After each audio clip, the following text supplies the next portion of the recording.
சளிக்கு தீர்வு தர மாதிரி குருபாகமாக சிக்கன் சூப்பு இப்போ ரெடி ஆகிட்டு இருக்குது பாருங்க. இந்த மாதிரி நல்லா 2-3 கொதி வந்துடணுங்க. 2.5 கிலோ கோழி எடுத்து இப்போ இது 3 கொதி வந்தாச்சுங்க. இப்போ சூப்பு எடுக்கிறோமுங்க. அப்படியே அந்த மேலால் வர்ற அந்த தண்ணியை மட்டும் வடித்து எடுக்கணுங்க. 2 பேர்த்துக்கு 3 நாளைக்கு வர மாதிரி. எங்கள் 2 பேர்த்துக்குமே நல்லா சளி பிடிச்சிருக்குங்க.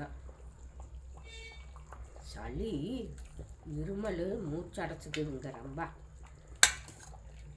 பனியும் இப்போ கொஞ்சம் நிறையா இருக்கிறதுனால சளி எங்களை விட மாட்டேங்குது. நாங்களும் அதைய துரத்தாமல் இருக்க போகிறதில்லை.